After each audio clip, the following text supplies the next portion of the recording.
Let me see what the lighting's like.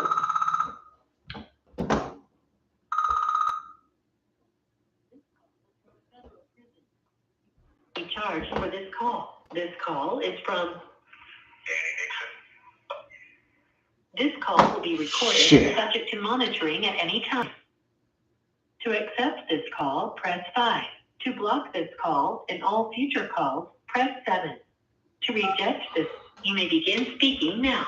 Hollywood, what's up, bro? Yo, Rob, what are you doing? I'm just getting ready to do a YouTube live, like right now. I mean, I'm just pushed the button to get started, and you called. I'm gonna call you back here in a little bit. Okay? 100%. Yeah, call me back. What time is it there? 2:30. Yeah, what time's a good time? This evening or something? Just call me back right when you're done with count. All right, you good? Yeah, I'm good. Yeah, I want to talk to you for sure. Make sure you call then, okay? I will. All right, bro. Love you. Thank you. Okay, give me just a second. So I guess the lighting's fine. That was a friend of mine. Oof. Man, we were always behind each other. Everywhere we went, he popped up right behind me. And I just left the hospital again, and he was right behind me. So there's only 3 of you guys right here. I'm going to see if anybody else pops up.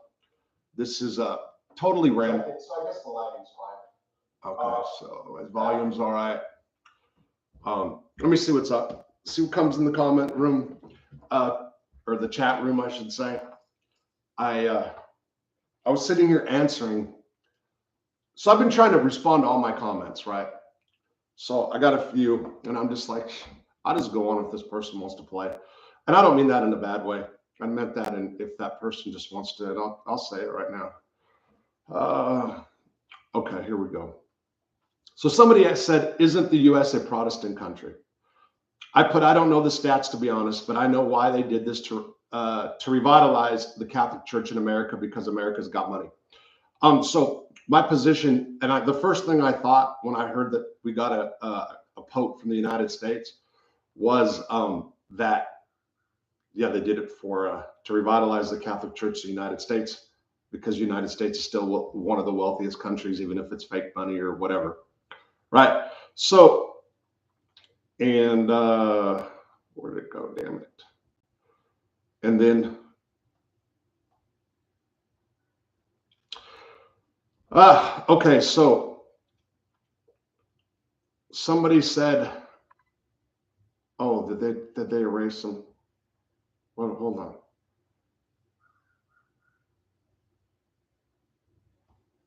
Oh, okay. So they erased them. I was going to read the comments. They erased them. It wasn't even like a bad thing. I was just going to reply out loud rather than do it. Damn, what was that person's name? Yeah, that's all. Honestly, I was going to do it because I thought that person had said, you want me to engage you? And I just figured, whatever. What's up, bro? Fool Tard, what's going on? So I can't put the comments on the screen because I'm on YouTube right now. Like I said, I just popped up. I was seeing some comments. Another dude, Donald something, what was his name? He was wanting to know who I was and stuff like that. And I didn't know if he wanted to go on, or Donald Sager. He's been a Lompoc Mary and got out of Terre Haute in 89. So obviously this dude's been around. He knows the drill. I think he was trying to figure me out, where I was coming from, my position, but whatever. Dundee Utility, thank you. I'm responding to your comment on my, I'm responding to the comment section. Anyway, I don't know. Anybody have anything to talk about? I can talk. So a couple things. And I was going to save this for tonight, but I'll do something tonight. I'm going to do something tonight. I'm bored. I'm procrastinating as always. Is it supposed to rain? I was going to weed eat. Let's see. Hold on. Let me check this out real quick. Today is looking damn cloudy outside. So I guess it's not, is it? Oh, this is Fort Smith. That doesn't count. We got to check Hartford, because Hartford it's like a whole different world down here. Yeah, all right. Anyway, so Lonnie Williams. Hello, Rob. Hello, Lonnie. Hey, Lonnie, what's going on? You can pepper me with questions right now. This is just totally, I kind of thought I was going to do an early live today. And then I was just reading comments and I decided to pop up. That's really what it comes down to. And I saw the Pope. I had somebody call me and said, we got a Pope from the United States. My first thought was, So as a kid, when I was in Catholic school, I remember, for some reason, I remember they're saying there wouldn't be a Pope for the United States. And I don't know where I'm remembering that from. But first thing I thought was, okay, they're trying to revitalize the Catholic Church in the United States for monetary reasons. In case you guys don't know, there was Catholic schools and Catholic churches everywhere, and there's so many closed down now. So, yeah, that was my first thought. On to a different subject. I watched something last night, right before I went to bed. It was a documentary on Chinese children whose parents have been sentenced to death, right? So if you guys don't know anything about this, is it Sun Valley is the name of the orphanages? So if a parent gets sentenced to death in China, their kids are totally shunned. And I mean, from the families, the kids are, it's just generational. You're totally screwed. So this lady started this orphanage a long time ago. This is from 2014, this documentary. And she took all these kids in from the condemned, Dude, they did a video with one of the parents that was about to die. And it was gut-wrenching. It really was. And I swear, as I was watching this, my feelings about the death penalty were starting to change. And it really sent it home at the end, like the last thing at the end. And I was just like, wow. And here's the deal. So the Chinese government at this time, it was like 5,000 people a year were getting executed. Now they since changed that. 13 laws that were death penalty eligible are no longer there. And but they're still, like, I think 80% of the executions are in China or whatever, right? So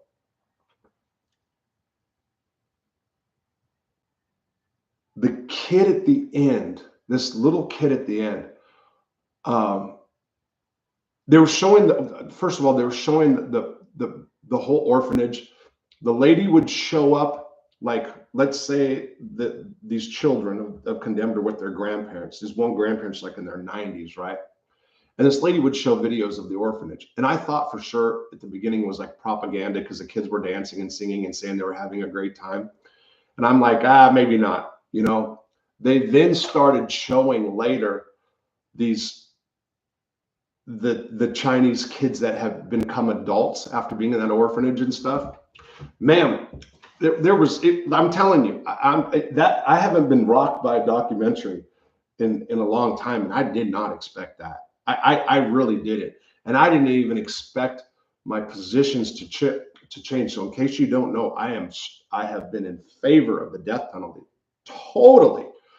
But I do not believe in life in prison. That doesn't mean that I don't believe there's some people that should get out. There needs to be a different review board, is what I'm trying to say. There needs to be something different. Anyway, I'm not. That's not even important right now. But I have been very much in favor of the death penalty. And then came the kids, right? And so one of the kids, I think the dad, unalived the mom, his mistress, and the mistress's husband, right? So this guy he whacked everybody. He lost it. And I believe that was the kid at the end. And the kid said, people say that life in prison is the same as the death penalty. He said it's not.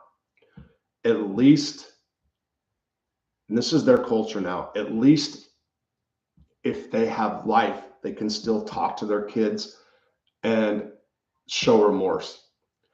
And I've never looked at it from the kid's point of view. the death penalty. I never, ever have, ever. Matter of fact, I would look at it from the victim's kid's point of view automatically, right? Now, this is a different culture, and these people are totally shunned if their parents were executed or sentenced to death or life in prison or whatever. And no, well, actually, it's one of the mothers was, and she ended up getting out after like 20 years or something. But I never have. And if you guys have followed me lately and heard me, one of the things that I've said when it comes to criminal justice reform is I do believe that criminal justice reform starts with the kids and starts in the home of the children, meaning people that abuse kids should have the worst kind of sentences. I have been in prison. I know that there's a lot of guys in prison that have been abused physically, sexually, and have talked openly about it. So that's where a lot of the problems do start. Of course, when we talk about addiction, when we get into the whole addiction thing, I would be the first to say that I never had problems as a child, and I had a good childhood. And it was just like I didn't want to stop partying. Like maybe, I never grew up and stopped partying. But in most cases, we can find some kind of childhood trauma, and that does not necessarily mean even that can be emotional abuse, mental abuse, different aspects. Anyway, I'm getting a little off the subject, but I have been saying that I really see criminal justice reform through the lens of starting with in the house of children, people who harm children. I see that clearly now, and I did not see this before. Okay, I had a friend that tried to let me. So when I first got out and I was doing this, it was all about going to be criminal justice reform. This channel was going to be about criminal justice reform with prison stories, etc. So, and then I got lost in the sauce, and he was trying to get me to see the criminal justice reform through the prism of the children, starting with children. And I'm not saying I agree with necessarily his total viewpoint, but I do see something totally different. And I can't then look at children of people who are on death row and stuff. And I know that will not sit well with a lot of people. It did make me pause, and it did make me reconsider my position. I'm not saying I'm fully in favor of abolishing or I'm going to start marching pickets, but it did make me pause. It absolutely made me pause last night. It did. And I went to bed on that note. And that documentary really, it did something inside of me. It really did. Let me answer. There's only a few of you guys here, but let me go. It's Lonnie Williams. Hello. They're no good. Rob, you're a legend for helping JoJo. Thank you. I appreciate that. And I did. And I did my best. There was opiates involved. Okay. There was other motivations kind of, but and Tommy Karate played a big part of that too. Me and my Strupet. What's up? How you doing, bro? Okay, Rob, should inmates be made to work in prison, labor camp style? I'm going to get to you, Noel. Lonnie, so should they be made to? They do that in the South, okay? So there's a such thing down here in Arkansas, Texas, other parts, that's called the Ho Squad. They do not put you in leg irons. I have seen them make people walk like a mile to do their work, following the tractors. They usually put them in tractors, and then they go out. That doesn't change anything. So when you're saying make people work, that doesn't change the recidivism rate. That doesn't deter people from wanting to go back to prison. I'm sure there's some, but in general, that's the recidivism rate is so high in Arkansas too. And they do have forced labor, I guess. I think they still sentence you to hard labor. I don't know if they stopped those words, but I was sentenced to hard labor. Now, I had a scam. I had a scam where I got out of it. It wasn't actually a scam. I had back surgery right before I went in, so I timed my back surgery for that. I will say this, from a monetary point of view, it would make sense to have prisons in the South self-sufficient, to grow their own stuff. I think there's nothing wrong with that, and I think that's a good idea.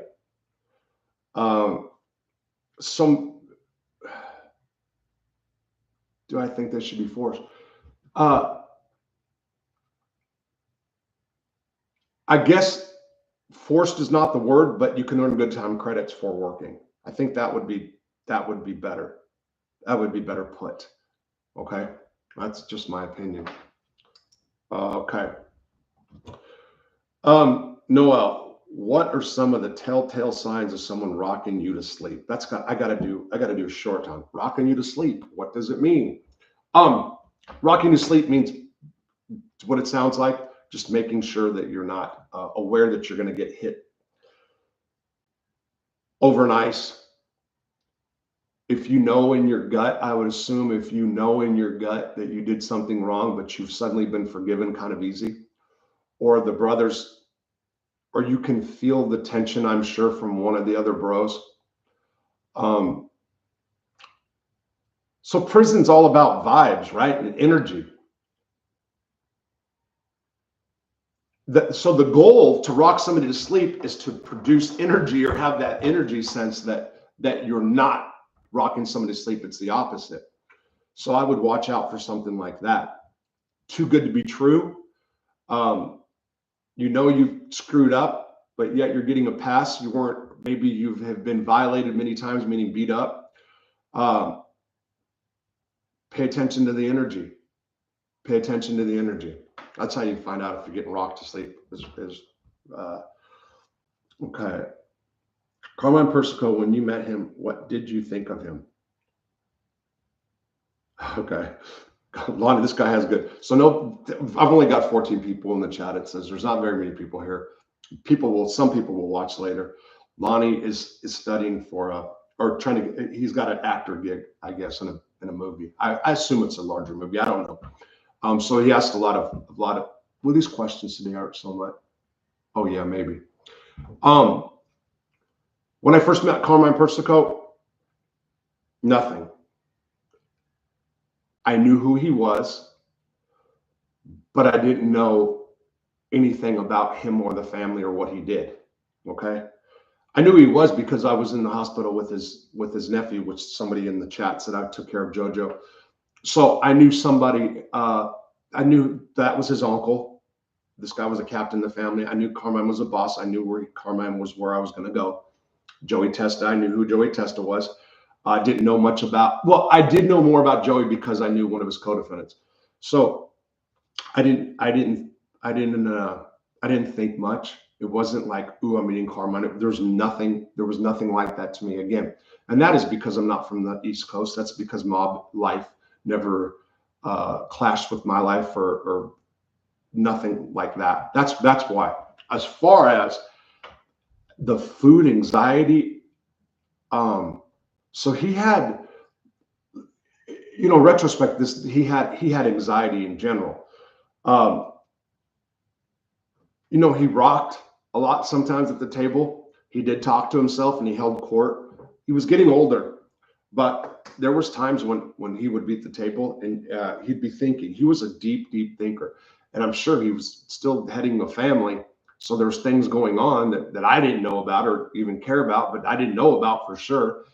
And he would sit there sometimes. And so he'd read a lot of papers, New York papers.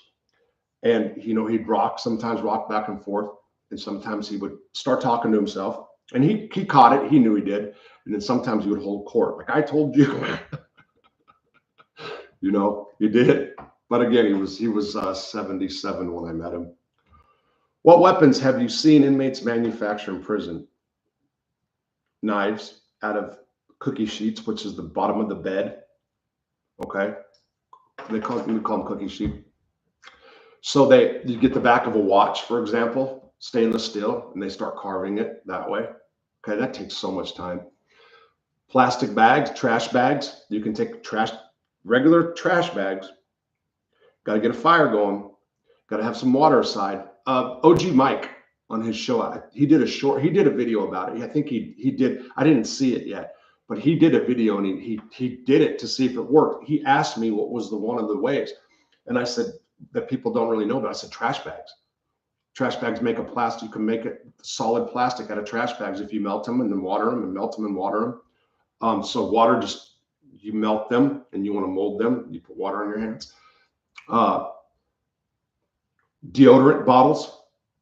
So there was a brutal assault in Pollock that had a few of my brothers, which were dirty white boys, specifically Otto. What was the other one's name?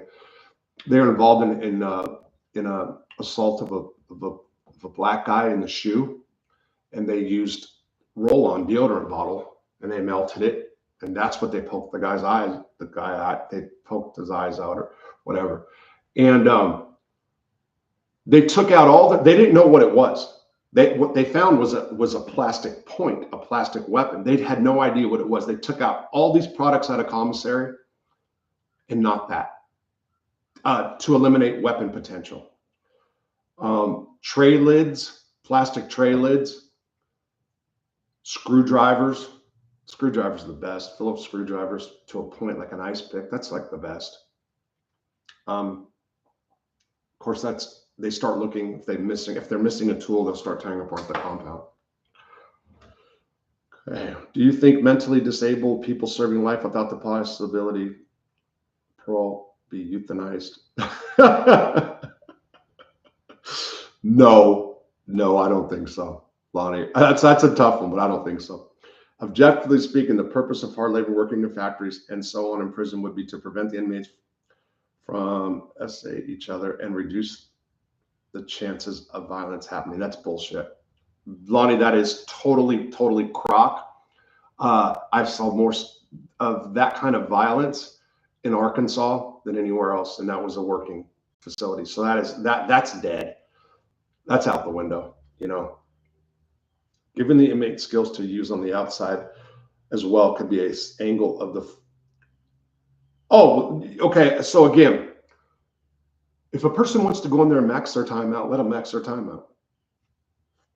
There should be prisons for people that want to be. There should be prisons for just the people who want to just do them,